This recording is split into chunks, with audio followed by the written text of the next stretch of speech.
Ken Himmler, and I am joining you back today on July 23rd, 2020 for the virus and market update. Well, we had a pretty calm week this week, not a lot going on other than some uproars and tensions raised with the different consulates being, closed tit for tat. I mean, you've got the Houston one being closed here in the U.S. and then China closed one. So China tensions are certainly rising, but let's get into what we're going to cover today. Number one, unemployment, Fed decisions, interest rates, housing, inflation, and stock markets. Well, the timeline of opportunities has changed just a little bit. There's a couple revisions that we'd like to make. And if you remember back in February of 2020, I created this economic timeline, but we've added a few things to it. And let me just go back a little bit here, and you'll see here the stock market under Trump and stock market under Biden. So I've created some additional algorithms based upon some of the updated, let's say, proposals by Biden. And I do have another update on that front when we get to the real estate. So taxes under Trump and taxes under Biden. We had phase one where the virus hit us, and we knew that the virus is going to take over economically because people are going to be unemployed. But we also know that the institutions kind of took advantage of this, and the institutions started selling billions of dollars. And then the consumer fear set in. The companies started closing doors for the virus. The pandemic closed down, and more people became unemployed. At the same time, real estate kind of went down. Now, I want to throw one little change in here, because back in February, I said that my algorithm would say that real estate would continue down. However, what we found is that when they lowered the interest rates so low, we see a short-term real estate surge, which is not in my original economic timeline.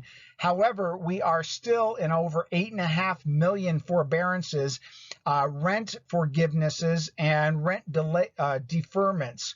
So again, I don't think that this short-term blip is going to have a long-term effect on the real estate.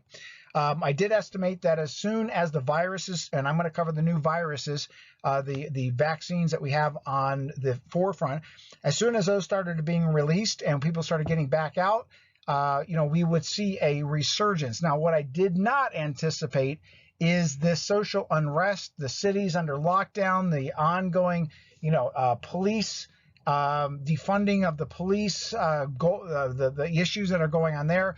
And I also really did not give enough, let's say, what do I say, not benefit, but I didn't quantify the absolute ridiculousness of a lot of people and the way they treated the virus. I mean, these COVID parties where people will join a party just to get the COVID virus. There's just a man that was 30 years old, and he went to a virus because he claimed that the virus was a hoax. And this COVID virus, what they do is they invite people, and they literally share things so that the other people will get it. And then whoever gets it first wins a prize. Honestly, I did not anywhere in my algorithm compute that kind of stupidity.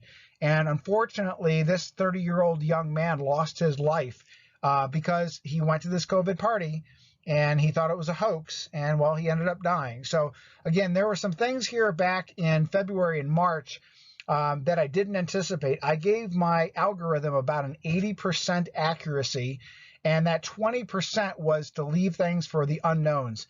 And so again, I think that the unknowns right now were the social unrest, number one. Number two, also the inability for the American public to band together and try to stop the virus by keeping social distancing, by wearing masks in public and in private, not having COVID parties, it's just, it is, I never anticipated that. However, we're still 80% on track. Well, I do have an update as far as Biden is concerned, as I promised.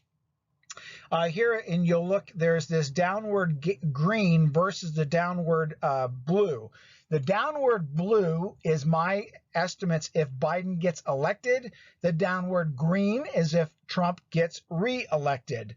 So again, there is some differences in what I feel is going to happen within the stock market. And one of the main reasons I can tell you this is the tax proposals that Biden has on the table.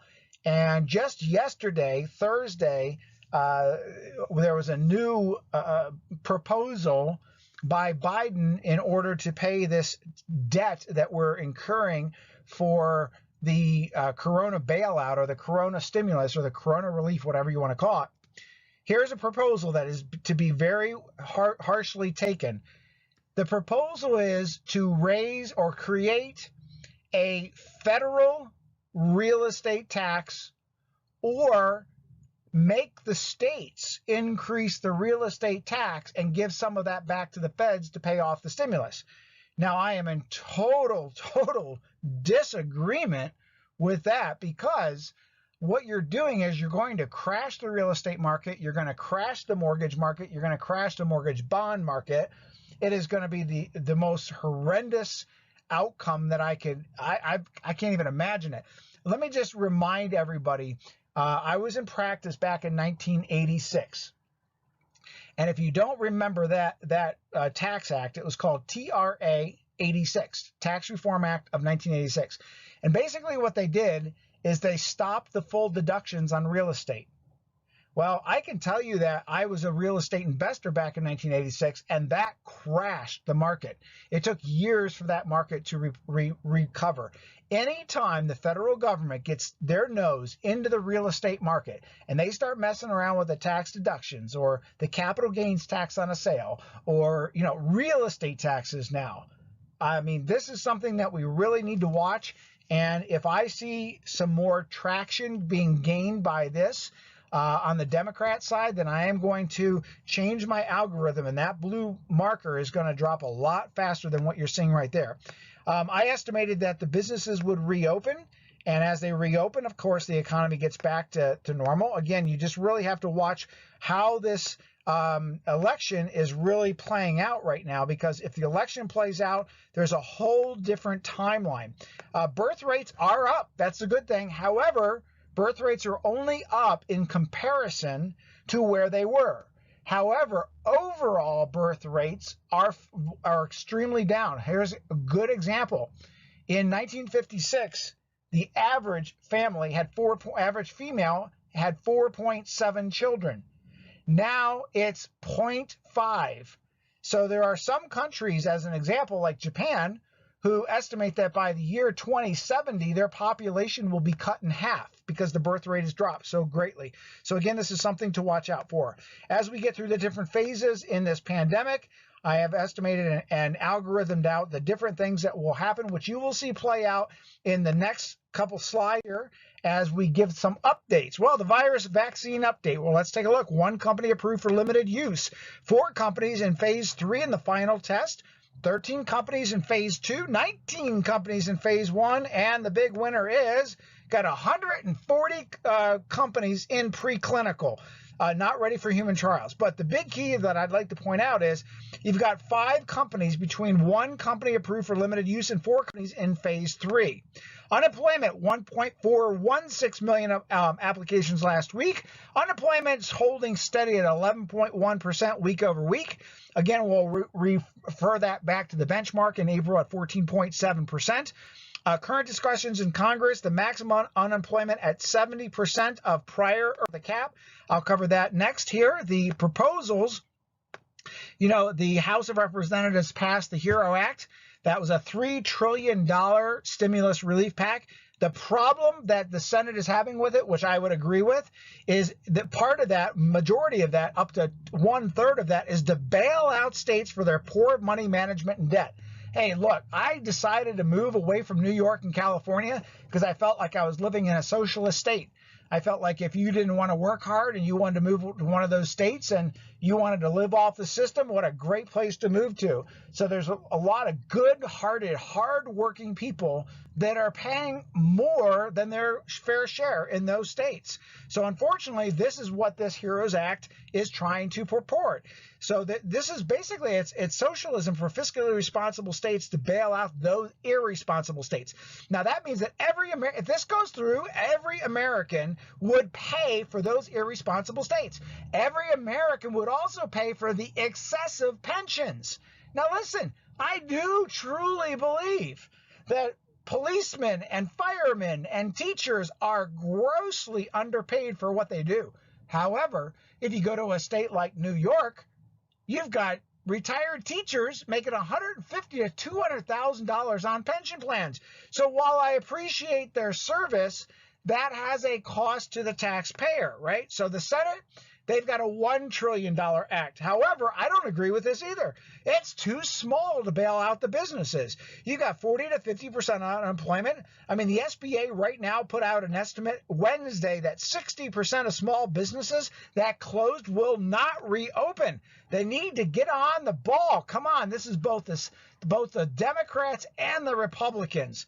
Like that joker there from that Republican from Kentucky who loves to just jump in there and hold everything up. I can't remember the guy's name. Thank God I could forget it. Anyway, on the Senate floor, that's where it is right now. It's being argued out. The second round of PPP for employees under 100 employees, which have lost 50% of revenues, again on the Senate floor.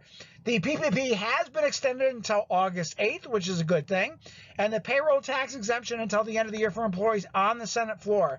Again, the proposal that seems to be widely accepted is the cap on the unemployment. However, the Democrats want to not cap any kind of liability. And obviously, the small businesses are in enough trouble as it is. Can you imagine the number of lawsuits that if they don't cap the liability to an employer to bring back their employees? Some employee goes out to some COVID party, gets the COVID, and he sues his employer, stating that he caught that at work, right? There's just no way that you can leave a liability unlimited. So right now the Fed rates at 0 to 0.25%. We've got average money market rates between 0.15 and 0.25, and CDs have dropped in rates, so that's something to be very careful of. Not a good place to lock up your money right now. However, it is a good time to actually go to the banks and borrow as much as you can at the lowest rate for the longest period of time, and they're opening up lending a lot more than they were before. Housing indicators. Why the real estate surge? Well, you've got people working at home. You've got low interest rates. Remember, we've only got 11% unemployment, which means 89% of people are still working. However, again, let me state clearly, we have not seen this 8 million mortgages that are in forbearance or all of the unpaid rent. So what are the actions that we can actually take? Sell real estate now of high growth, refinance and take additional low cash out. Here's an example. What are the big players doing? Well, Warren Buffett just issued billions in debt. What does that mean? He's borrowing money. Why is Warren Buffett borrowing money? Well, when he can issue the debt at 1 to 1.5%, and he borrows billions of dollars, he knows he can turn that money around and make, even if it's 5, 6, 7%. Major companies are doing the same exact thing. On inflation, the V begins. Inflation has began to show its ugly head. Social Security is going to hinge in the next few weeks based upon your COLA for 2021. Tips, inflationary hedges. And hey, by the way, the Feds have broken their policy. As you know, Fed Chairman Powell, and it's been a policy for many years to try to keep inflation under wraps, under caps, at least at 2%. However, they have now broken that. And now they say, hey, whatever happens with inflation, because they know that that's what's needed. They are partially following the 1929 crash playbook. And that basically said that they pumped money into the economy. They brought the economy back. But then when they tightened money, then we went into a secondary crash. So hopefully they're learning from that mistake. All right, stock market indexes. Well, as of yesterday, 7/24, the S&P 500 is only down about a little bit less than 0.5%. And the actions that we take now, hey, RMDs, payback or distribution options, watch out. IRS just changed the rules on who can take the extended withdrawal, the COVID relief package. You better make sure that you meet those new rules. There are a lot of people that took money out of their 401ks, their profit sharing plans, and their IRAs when the plan was first approved, because the IRS said all you have to do is prove that you have been financially hurt by the virus. However, now there's new regulations that are much, much more stringent. So if you got to pay it back, you better make sure you are looking at those rules. Otherwise, if they disallow your withdrawal, you're looking at tax plus a penalty, right? Now, rebalancing, tax loss harvesting, strategic distributions. And please, please, please recognize it's not reading tea leaves or reading a crystal ball, but for goodness sakes, if you couldn't see that, good example is I always use the 8-track. Some of you might be too young to remember this, but there used to be 8-tracks, and then 8-tracks turned to cassettes, and then cassettes turned to CD-ROMs, and then CD-ROMs turned to Blu-ray, and then Blu-ray turned to streaming. You got to look ahead and say, hey, if there are certain industries or certain things that are not going to be as flourishing as they were in the past, i.e. commercial real estate, i.e. retail, brick and mortar. So these are things that you got to look at to take advantage of. Refinance the home. Hey, sell your home now. There's a lot of people that are sitting out there on huge gains. If you don't mind renting for a year or so, play that game. We did that back in 2008. We sold the houses that we owned. We sat and rented for about 3 years, and then we bought back. We bought back at about 40% of what we would have purchased had we not sold in 2008. Prepare for the real estate buyback. And again, I'm estimating towards the end of next year. And please restructure your trust and family protection plan to conform with the new CARES Act and the new Secure Act. And Social Security's got some big changes coming up, and it could even be worse with the election changes. Hey, lastly, if you'd like to discuss any of these things, give our office a call, 844-702-1040. Again, it's 844-702-1040.